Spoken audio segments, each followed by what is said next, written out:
Imagine walking into your own bank as the CEO and someone calls security on you just because you didn't look like the boss they expected.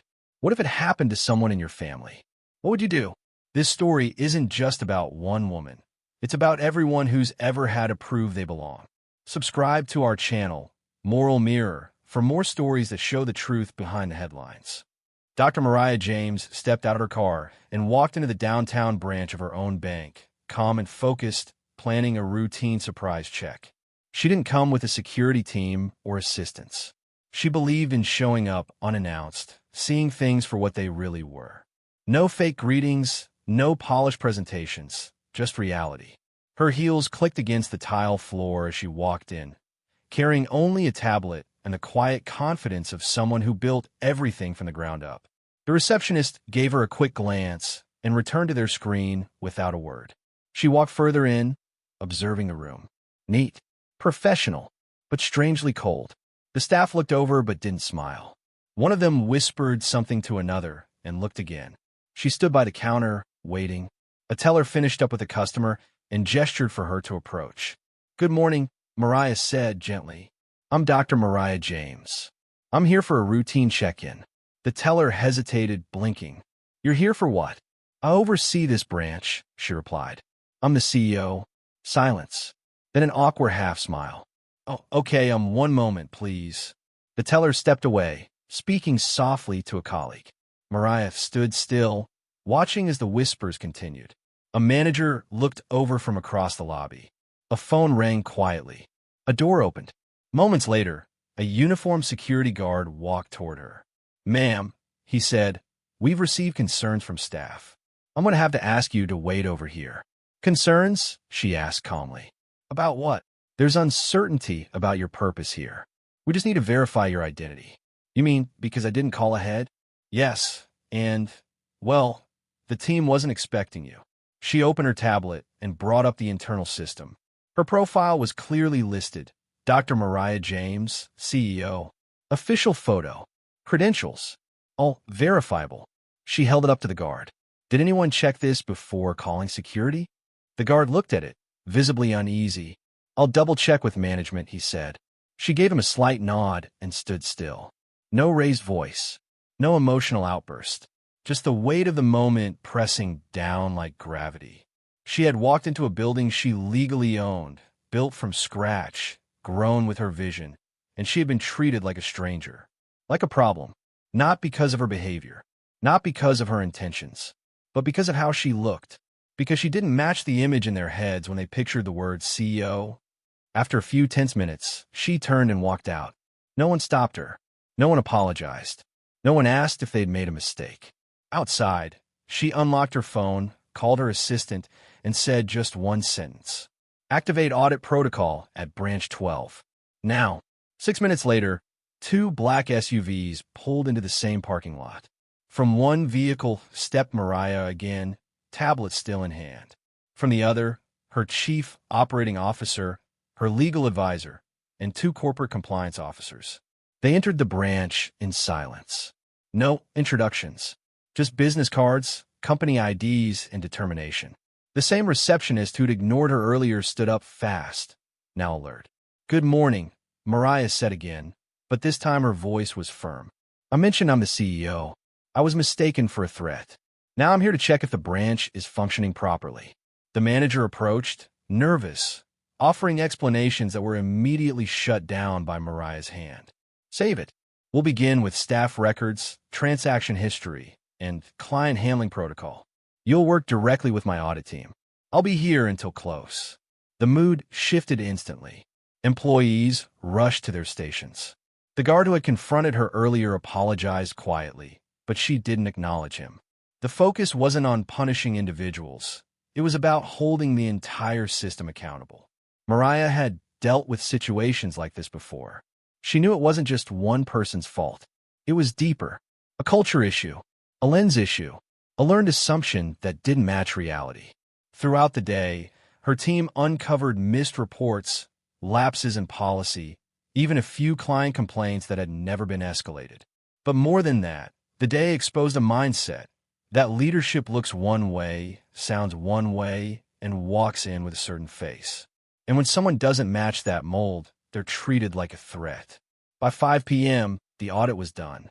Her team left behind a list of mandatory retrainings, follow-up inspections, and direct accountability measures. Before leaving, she gathered the full branch staff in the lobby. "I'm not here to embarrass anyone," she said. "I'm here to remind you what leadership actually looks like. Sometimes it's a woman. Sometimes it's black. Sometimes it's quiet, but never weak." She paused. "I came here to see how this branch runs when no one is watching." What I found was more than a few mistakes.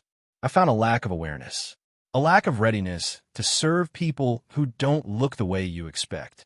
That ends today. The staff stood silent. Some looked ashamed, some simply stunned, but the message landed. Mariah turned and walked out. No drama, no shouting, just dignity, discipline, and the kind of presence that doesn't need to raise its voice to be heard. That night, the story made it through corporate circles, LinkedIn posts, and quiet office whispers.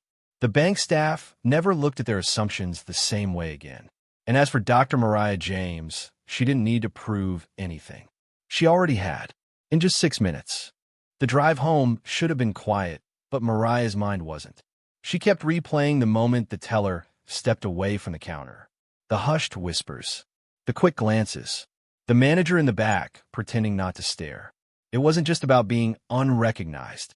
It was the weight of being unwelcome in a space she had built from the ground up. She wasn't new to being underestimated. As a black woman in the finance industry, she had seen that look before, the one that scanned her up and down like she didn't belong. But she'd never expected it here. Not inside her own institution. Not from her own team.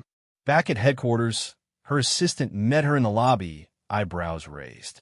"Everything okay?" she asked. Mariah didn't answer right away. She simply handed her the audit report, still open on her tablet. "Start a full policy review. Effective immediately. Every branch, every region," she said. "And schedule a call with the training team. We're redoing bias training from scratch." That night, she didn't sleep much. She wasn't angry anymore, not like before. It was deeper than anger. It was disappointment. The kind that settles into your bones and makes you wonder how many other people have felt what you felt and walked away without the power to do anything about it. The next morning, she arrived at the office earlier than usual. She opened her inbox. 50 unread messages. Some from board members. Some from corporate partners. And, surprisingly, a few from staff at that very branch. Apologies. Embarrassment. Regret. One message stood out. It was from the young receptionist. It read, "Dr. James, I'm so sorry. I honestly didn't know who you were, but that's not an excuse. I assumed, and that assumption came from a place I need to fix. I hope you'll give me a chance to grow." She read it twice, and a third time. It wasn't polished. It wasn't corporate, but it was real. She replied, "Growth starts when we see what we've ignored. You've taken the first step." The message gave her pause. It reminded her that change doesn't happen from fear. It happens when someone feels safe enough to admit their mistakes. Later that week, she visited another branch, this time in the suburbs. Again, unannounced. But this time, the reaction was different. She walked in, and the woman at the front desk immediately stood up, greeted her by name, and offered her coffee. "We were told you might be making surprise visits," the woman said with a nervous smile. "Honestly, we've been brushing up on everything. We don't want to get caught slipping." Mariah smiled. "It's not about catching you. It's about seeing how you treat people when you think no one's watching." That line stayed with the staff long after she left. In the following days, internal culture began to shift. Not overnight, but steadily. Training was no longer just about policies. It became about presence, empathy, and unlearning assumptions. Leadership at every level had to attend a new program designed by Mariah and her team, one that didn't just teach rules, but taught awareness. In one training session, a manager raised his hand and asked, "Dr. James, can I be honest? Sometimes we don't even realize we're making these judgments. It's not personal. It's automatic." Mariah nodded. "That's exactly the problem. You think it's not personal, but to the person on the other side, it's everything. It tells them they don't belong, that they're not safe, that they need to earn your trust just because they look different." The room was silent. Nobody argued. They just listened, because it wasn't a lecture. It was a conversation, led by someone who had lived it. Word of her unannounced visit traveled fast. Other CEOs took notice. Journalists reached out. She declined most interviews. Not because she didn't have something to say, but because she believed her message was better delivered through action, not sound bites. One evening, she received a call from a former mentor, a woman who had once told her, "You'll have to be twice as good to get half the respect." The mentor said, "I heard what happened. I wish I could say I'm surprised, but I am proud of how you handled it." Mariah replied, "I didn't go back to prove them wrong.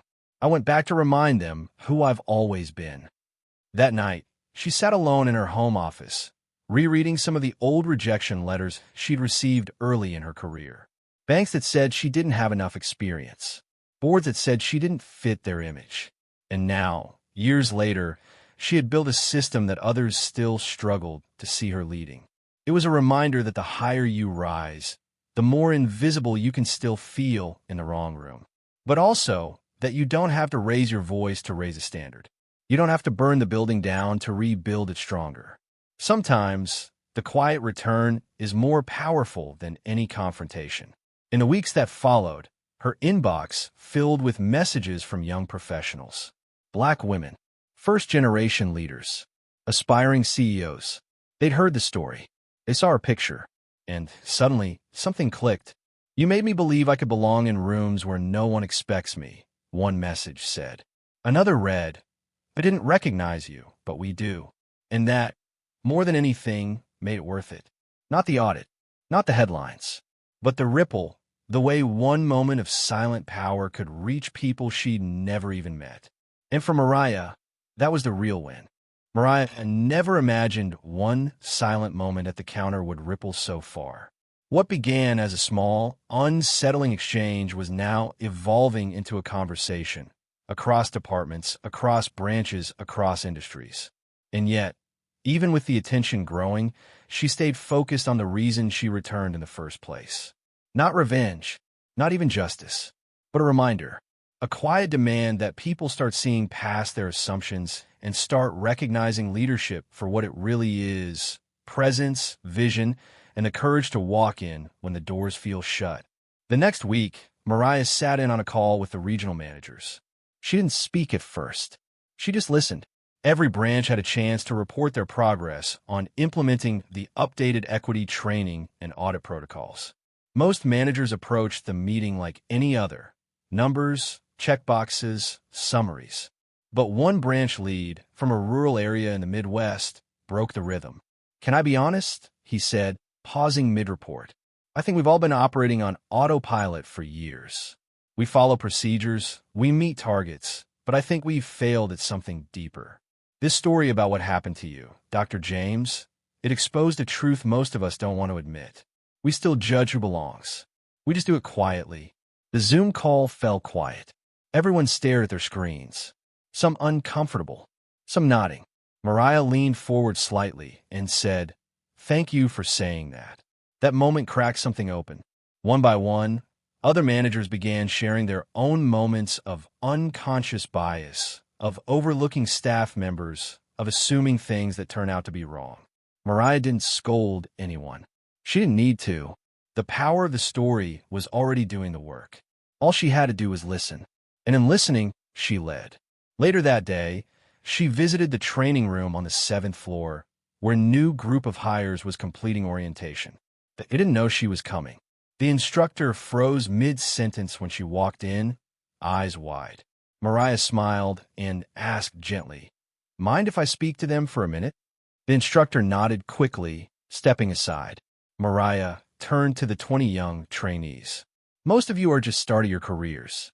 You'll learn policies, numbers, protocols. That's important. But here's something they won't put in the training booklet. Leadership doesn't always walk in with a suit and a smile. Sometimes, leadership walks in quietly, calmly, and gets mistaken for a threat. That's what happened to me, and it will happen to others. Your job is to be better than that moment, to see clearly, to respect deeply, and to never assume someone doesn't belong just because they don't match your idea of power." The room was dead silent. The kind of silence where people aren't just listening, they're shifting, taking it in. She ended by saying, "You'll forget some of the forms and systems you learned this week. But don't forget this. How you treat people will always matter more than what you do on paper." A few hours later, one of the trainees sent an anonymous note to the HR team. It read, "Her story made me realize I've already judged people before they open their mouth. I want to change that. Thank you for hiring someone who leads like her." The note made its way to Mariah's desk. She didn't frame it. She didn't post it. She just tucked it into her drawer quietly, next to a worn-out photo of her mother holding her hand on the front steps of their old apartment. That photo kept her grounded. It reminded her where she came from, a world where banks felt like places where she didn't belong. And now she was building one that looked like the opposite, or at least trying to. One evening, she was leaving a small networking event when a woman in her 50s approached her. Well-dressed, kind eyes, slight nervousness in her voice. "Dr. James," she said, "I just wanted to say thank you. I've worked in finance for almost 3 decades.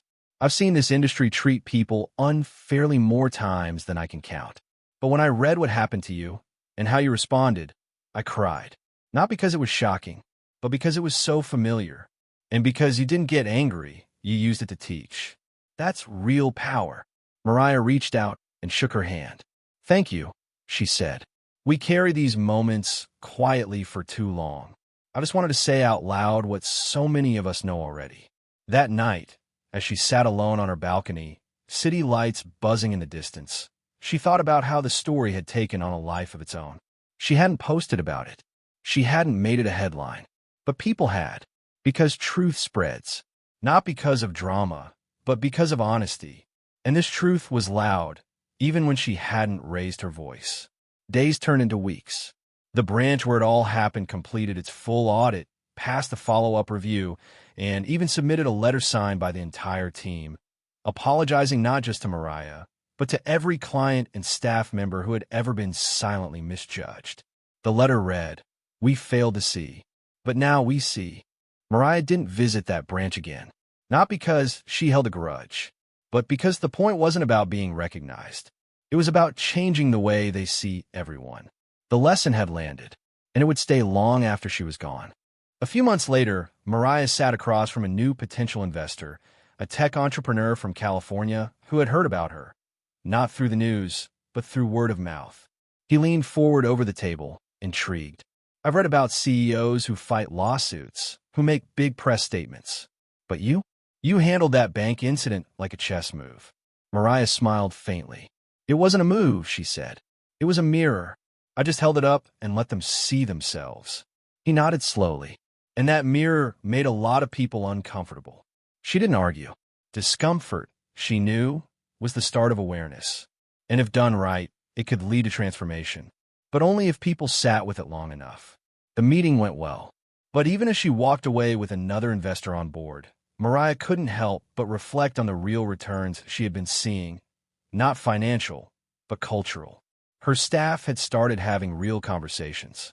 Younger employees were speaking up. Senior leaders were being challenged. And instead of resisting, they were listening. And that, for her, was the kind of growth money couldn't measure. At headquarters, she launched something new, a program called See the Whole Room. It wasn't a seminar. It wasn't a box to check. It was a series of storytelling circles, confidential, honest spaces where employees shared personal stories of feeling unseen, overlooked, or judged. No titles, no presentations, just real people talking like humans, not roles. Mariah didn't lead these circles. She sat in them, quiet, listening. Sometimes, she'd hear a junior associate talk about how their ideas were ignored until someone else repeated them, or a branch staff member explaining how they're treated differently by customers based on their accent or age or skin. And sometimes, people just cried, not because they were weak, but because they were finally allowed to speak. The most powerful thing wasn't what was said, it was what changed after. Managers began asking better questions. Hiring practices shifted. Even the office art was reconsidered. Gone were the generic stock images of suits and skyscrapers. In came portraits of real employees, actual community events, Diverse faces that matched the people who walked through their doors every day. The change wasn't loud, but it was real, and it was spreading. One day, her head of HR knocked on her door, visibly moved.